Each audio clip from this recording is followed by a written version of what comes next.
kompleto. Ano po pabulaghan ko?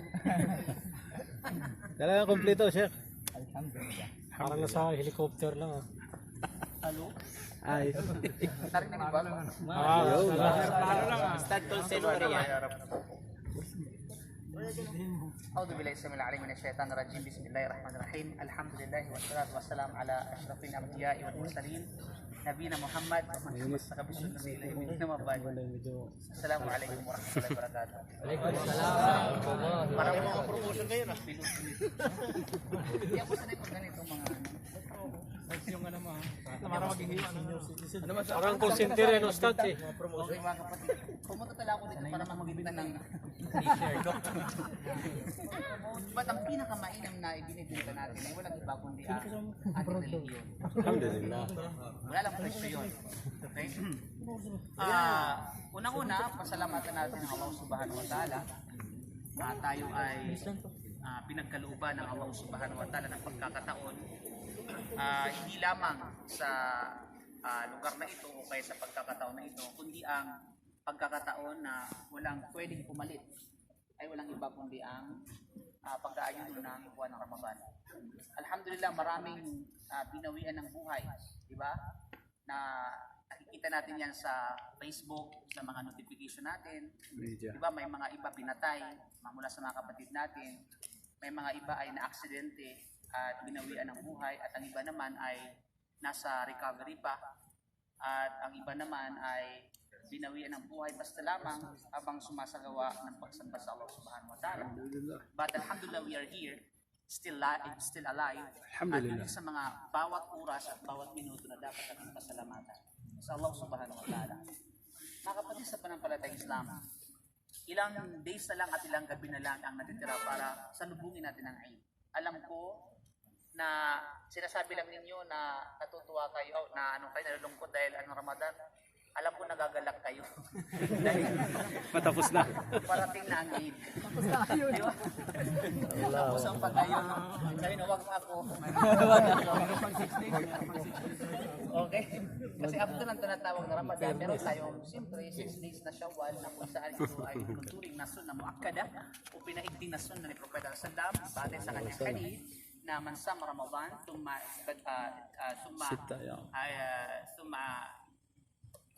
itba'a sa ayam min Shawwal pagkaan na masama dahab.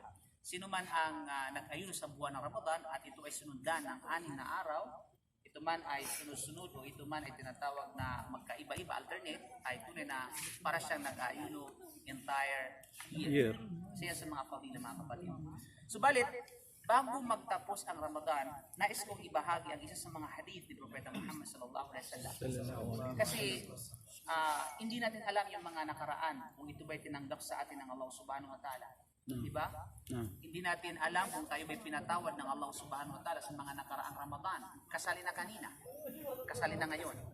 Hindi natin alam kung tayo ba'y kinahabagan sa ating mga ginagawa. Diba? Kung ito ba ay katanggap-tanggap talaga yung ating mga ginagawa. Kung ito ba ay kinalugdan ng Allah Subhanahu wa Ta'ala. Meron pang araw o kay gabi para tayo ay makabawi, mga kapatid sa pananampalatayang Islam. Tandaan pa natin, hindi pa tapos ang kalakaran ng Lailatul Qadar. Kasi ito ay nakasaad sa hadith ni Propeta Muhammad sallallahu alaihi wasallam, iltamisuha sabi' aw tasi' aw khamis. Ibig sabihin ay pag-igihan ninyo ang pag-ambang talaga, o pag-abang, ika nga, no? Pagsikhay, kumbaga, no? Nang tinatawag na Lailatul Qadar sa 7 o kaya sabihin natin ay Siyam o kaya 5. So dito mga kapatid sa pananampalatayang Islam, meron pang tayong, ngayon I think 29 ng gabi ng Ramadan.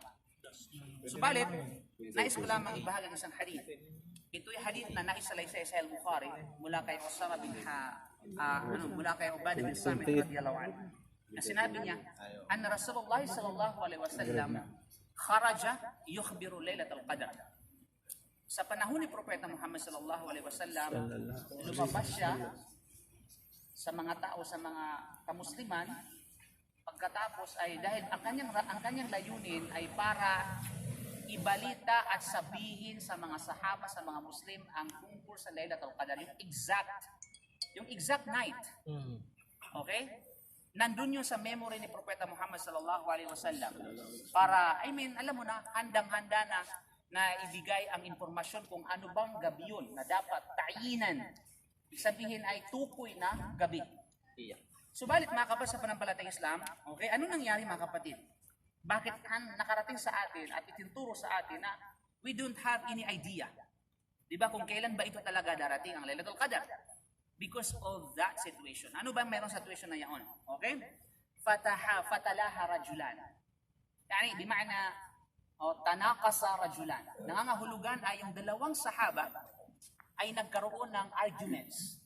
Nagkaroon ng arguments, pagtatalo kung sino ang mas totoo, kung sino yung totoo sa kanilang dalawa. Okay? Nagkaroon ng tinatawag na arguments. Habang ang propeta lang ay papunta sa kanila, mantakin try to imagine, ika nga, na kunyari propeta lang dyan lumabas dyan, tapos papunta sa atin, pagkatapos meron dalawa sa atin ay nagkaroon ng pagtatalo. Diba? Diskorsyo, diskorsyo man tawag dyan? Diskusyon. Diba? Walang sinabi kung anong diskusyon nilang dalawa. Marahil siya, mas gwapo ko sa'yo, hindi mas gwapo ko sa'yo. Dagdag lang yung mga kapatid. You know? Okay. Hindi yun ang gano'n. Pero dalawang lalaki mula sa mga sahaba ay talagang nagpalitan at nagsagutan, nagtaasan ng boses, ikaw kung sino ang tutubos sa kanila. Pagkatapos mga kapatid, anong nangyari mga kapatid sa pananampalatayang Islam? Okay? Fakala inni kharajtu li ukhbirakum bi lailatul qadr. Sabi niya, tunay, sabi ni Sallam, tunay na lumabas ako para ibalita ko sa inyo ang tukoy o tiyak na gabi ng Lailatul Qadr. Tiyak na gabi o tukoy ng Lailatul Qadr. Okay? Wa innahu talaja o talaha fulanan o fulanan farufiat. Subalit yung dalawa sa inyo, okay? Bagamat alam ni Propeta Sallam kung sino yung dalawang taon na ito, subalit hindi niya binanggit ang pangalan. Bilang sabihin natin ay bilang pag-iingat at pagpoprotekta sa karangalan ng mga sahaba. Yun yung yun talaga yung attitude natin dapat. 'Di ba? Hindi kailangang ibulgar kung sino. Sino anong kasi ganun. 'Di ba? So dapat panatilihin ika nga na kailangan yun makhfiya, ibig sabihin ay nakakubli ang kanilang identity as much as possible. So yung mga kapatid sa pananampalatayang Islam. Kaya naman dahil doon sa arguments nilang dalawa, nag-claim ng bawat isa kung sino yung totoo sa kanilang dalawa, farufiat Lailatul Qadr. Inalis ang impormasyon tungkol sa tukoy na gabi ng Lailatul Qadr. Okay, dahil lamang doon sa arguments. Meron na sana tayong tinutukoy. Yes, indeed. Okay? Dahil lamang doon mga kapatid sa pananampalatayang Islam. Pero mo yung kabutihan sana na alam natin na tukoy, nawala yung because of that arguments. Patunay lamang sa hadith na ito, ayon sa ating mga ulama, na ang pagkakaroon ng diskusyon sa pagitan ng magkakapatiran ay hindi maganda. Hindi nakakabuti. Okay? Lalo pa sa makamundong bagay. Diba? Pero kung sangdiin, kung mas lahas na tinatawag na din, walang problema. Pero ang tinatawag na ganito mga bagay, minsan alam mo, magtatalo na kung sino masarap yung ulam, maganda ganon. Diba?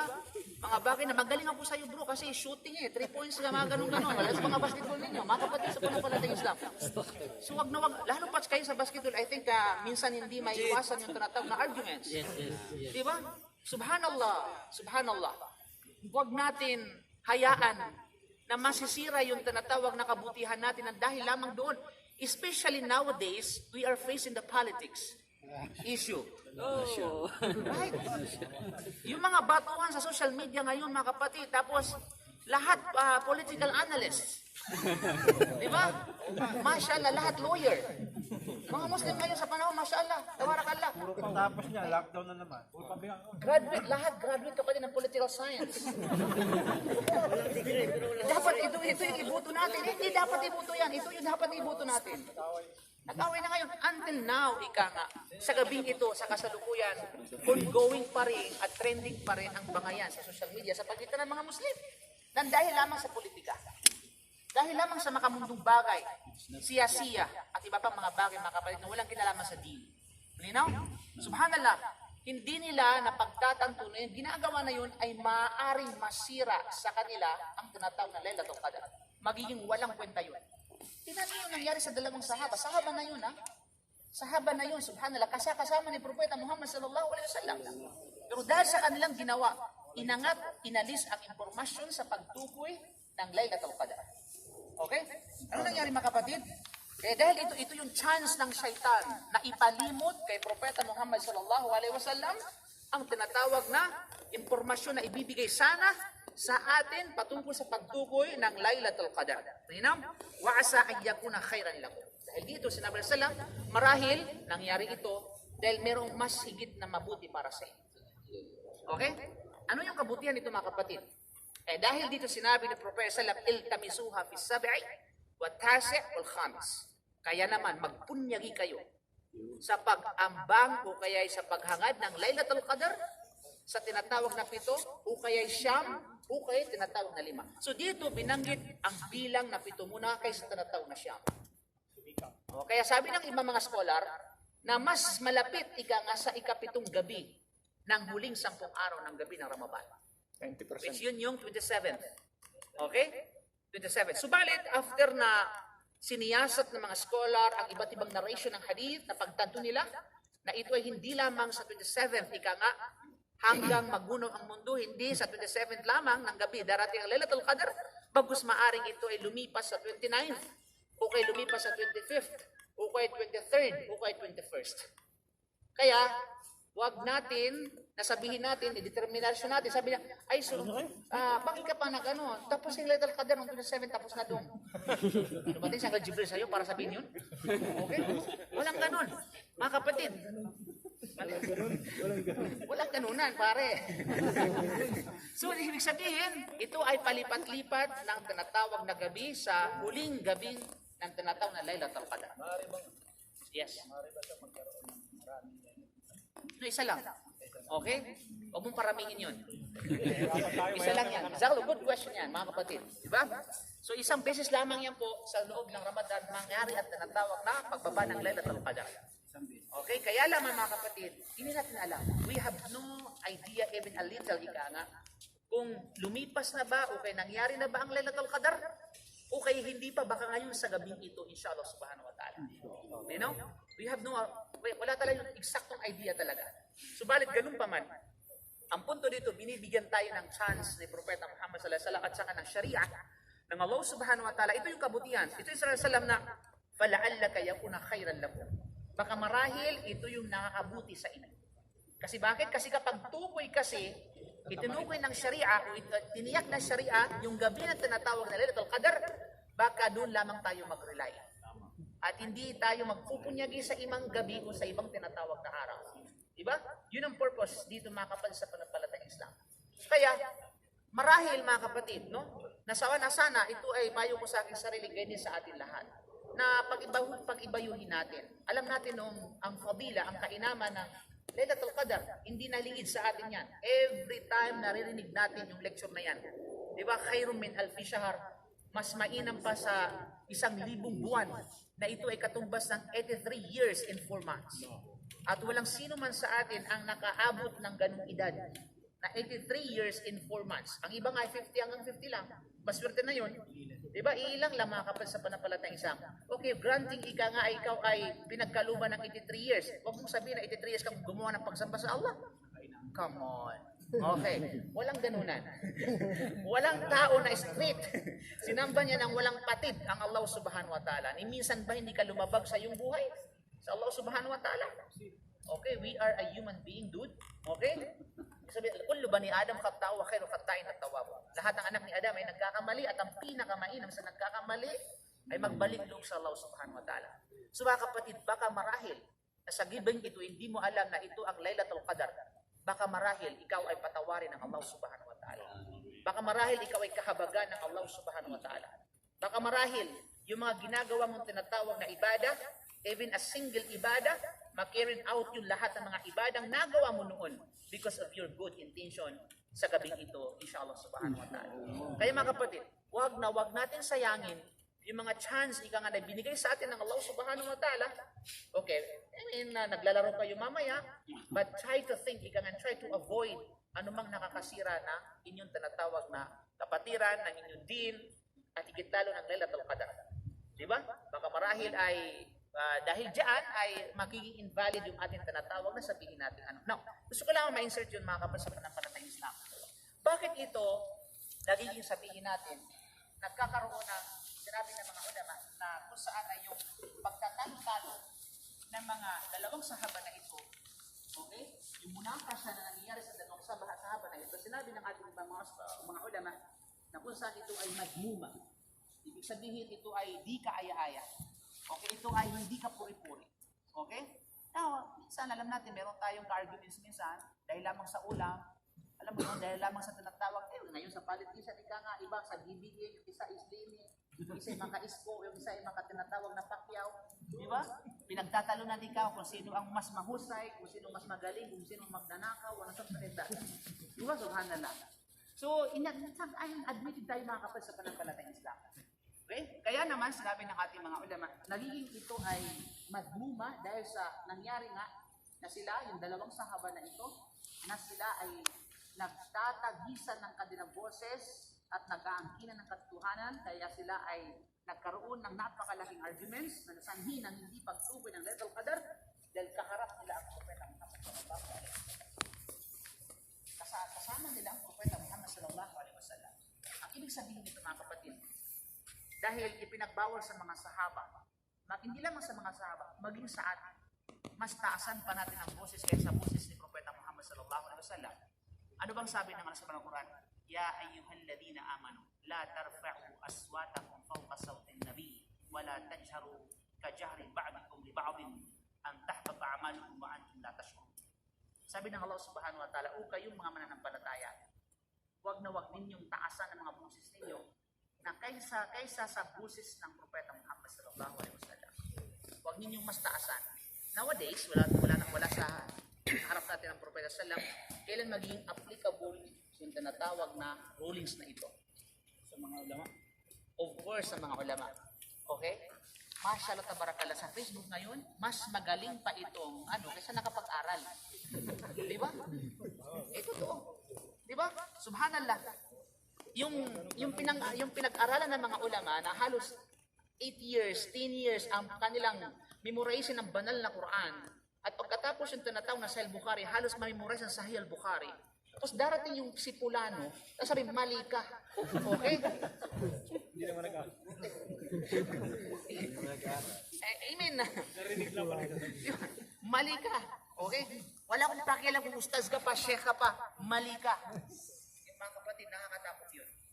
Ang sabi ng Allah Subhanahu wa Ta'ala, o kayong mga mananampalataya, huwag ninyong taasan ng boses, huwag mangibabaw ang inyong boses kaysa sa boses ng propeta. At ang tanong, ang mga ulama, warasatul anbiya. Hindi bagat yung mga scholar, sila yung tinatawag na tagapagmana ng mga propeta, mga sugo? Di ba? Kaya applicable yung rule sa panahon ngayon sa bagay na yun. Pangalawa, kapag nandyan na yung hadith, nandyan na yung tinatawag na katibayan mula sa hadith, bakit ka magmamagaling sa hadith ni Propeta Muhammad sallallahu alaihi wasallam? Di ba? Bakit mas marunong ka pa sa hadith ni Propeta Muhammad sallallahu alaihi wasallam? Di ba? Samantalang ito yung sinabi ni Propeta sallallahu, ito yung sinabi ng Allah, tapos sasabihin mo, hindi. Depende yan sa intensyon. Okay? Depende yan sa tinatawag na Unang-una, hindi ka tinatawag na ahlul tarjih. Hindi ka tinatawag na ahlul ilm.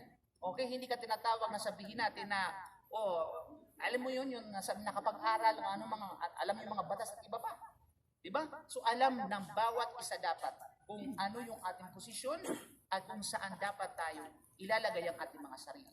Sa harapan ng tinatawag na nakakaalam, sa harapan ng mga nakapag-aral, bilang respeto sa kanila. Bilang paggalang sa kanila. Bakit?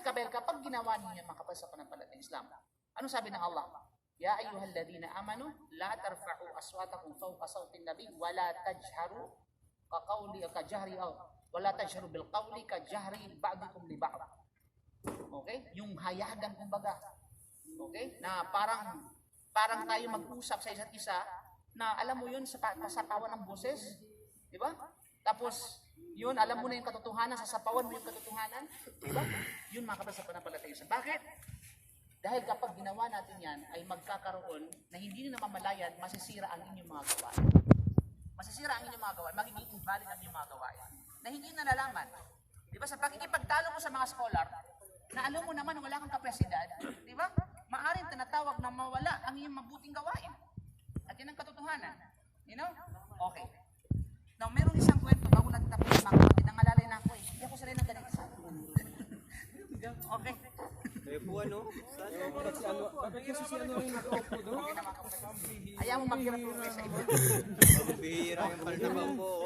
Isa sa mga kwento, isa sa mga sababong nuzul, ibig sabihin dahilan ng pagkakababa ng ayon na ito. Okay lang. Naka-4 po. Okay. Bro, hindi malamig bro. Sira po. Bigyan na ng mainit na saya. Ayun. Isa sa mga sababong nuzul na isalaysay sa Al-Bukhari nang dahilan yung pagkakababa ng hadith na ito ay dahil kay Umar bin Khattab at saka kay Abu Bakar Siddiq radhiyallahu anhu. Si Abu Bakar Siddiq alam natin at saka si Umar bin Khattab alam natin. Diba? Silang dalawa ay nagkaroon ng argument sa harapan ni Propeta Muhammad sallallahu alaihi wasallam kung sino sa mga ibang mga sahabang inutusan sa bantay niya at iba pa mga kautusan. So sinabi ni Abu Bakar Siddiq radhiyallahu anhu na siya ay si walang iba kundi si Akra. At yung isa naman ay hindi ganito. So ang punto dito, itong dalawang sahaba na ito na magiting na sahaba na si Abu Bakar at saka si Umar bin Khattab, sila'y nagtatalo kung sino ang totoo sa kanilang dalawa, kaya binaba ang aya na ito. Okay? Binaba ang aya na ito. Pangalawa, na narration si Thabit bin Qais. Thabit bin Qais na kung saan ay siya ay nagkulong sa tinatawag na bahay niya. Bakit? Dahil nararamdaman niya na siya ay ang pagpapuksa ay nasa kanya. Dahil sabi ng Allah, okay? Ano bang sabi ng Allah subhanahu wa ta'ala? Ang tahbata a'malukum wa antum la tashkurun. Na magiging invalidate, masisira ang inyong mga gawain na hindi niyo na mamalayan. Dahil sa pagkataas ng boses ninyo kay Propeta Muhammad sallallahu alaihi wasallam. Kaya dahil dito mga kapatid, nakaramdam ng guilty si